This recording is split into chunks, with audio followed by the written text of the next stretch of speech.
Quand on pense aux anciennes routes commerciales, on imagine tout de suite des caravanes, des épices, de la soie. Mais en réalité, ces réseaux étaient bien plus que de simples autoroutes pour les marchandises. C'étaient de véritables artères par lesquelles circulaient les idées, les innovations et les cultures, et qui ont littéralement changé la face du monde.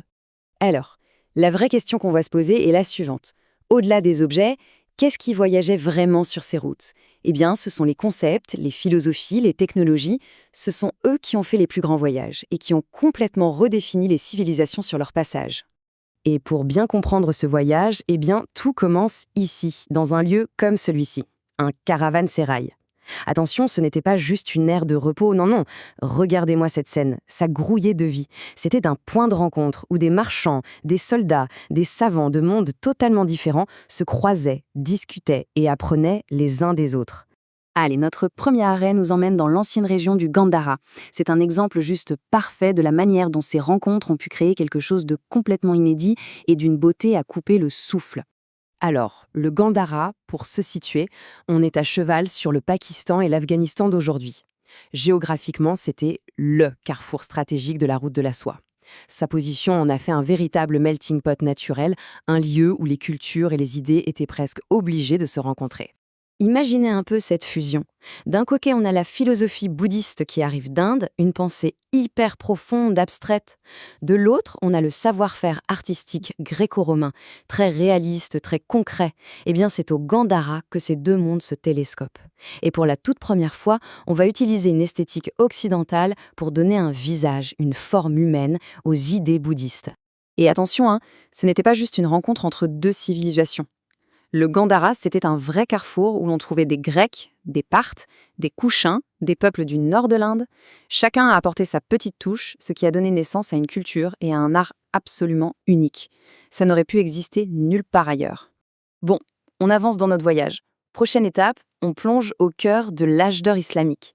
Et là, on entre dans une période incroyable où le savoir du monde entier ne va pas juste être conservé, il va être complètement transformé, réinventé et poussé à un tout autre niveau. Alors, pour se repérer un peu, on parle d'une période qui va en gros du 8e au 14e siècle.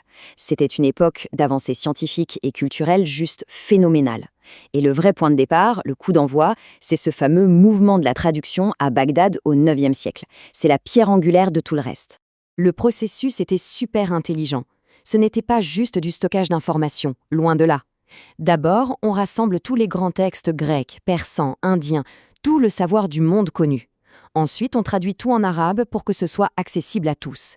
Et enfin, et c'est ça le vrai coup de génie, on utilise cette base pour innover, pour aller encore plus loin.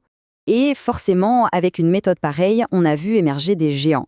Prenez Al-Khwarizmi par exemple, c'est lui qui développe l'algèbre. Et d'ailleurs, le mot algorithme, ça vient directement de son nom. C'est quand même fou de se dire que son travail est à la base même de nos ordinateurs aujourd'hui. Un autre exemple, Ibn al-Haytham. Alors lui, il a fait bien plus qu'étudier la lumière. Il a carrément posé les bases de la méthode scientifique. L'idée de tester, d'observer, de prouver par l'expérience, c'est lui. Et ça, c'est le socle de toute la science moderne. Et comment ne pas parler d'Ibn Sina, aussi connu en Occident sous le nom d'Avicenne. Son livre « Le canon de la médecine » a été le manuel de référence en Europe pendant plus de 600 ans. C'est juste énorme.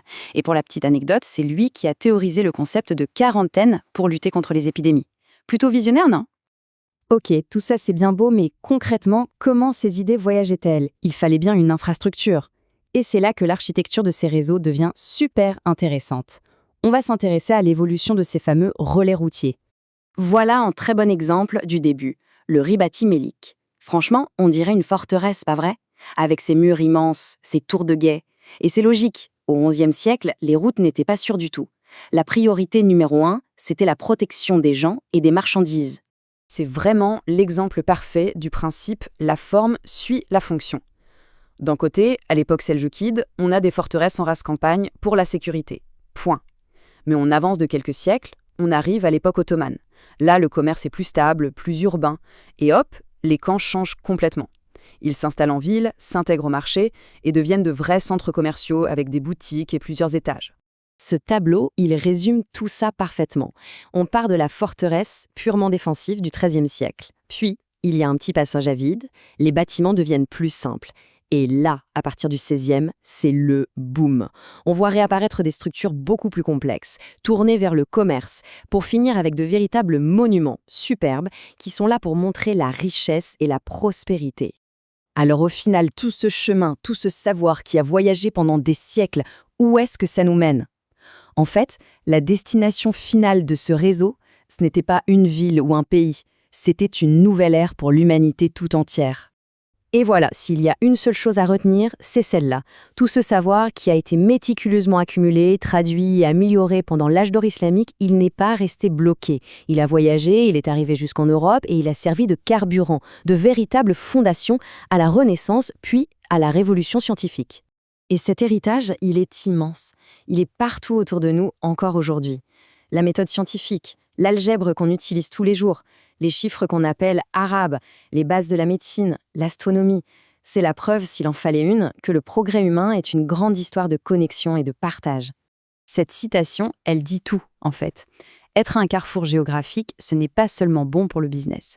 C'est ce qui force les idées à se rencontrer, à se mélanger et à créer quelque chose de complètement nouveau. C'est un moteur de progrès, tout simplement. Et tout ça, ça nous laisse avec une dernière réflexion pour aujourd'hui. Si à l'époque, avec des caravanes qui avançaient à pas d'homme, on a pu avoir un impact aussi profond sur le monde, qu'est-ce que ça veut dire pour nous, dans notre monde, où tout est instantané, où tout est connecté en permanence? Quel est le potentiel de tout ça? Et quels sont les risques? C'est une bonne question à se poser, je crois.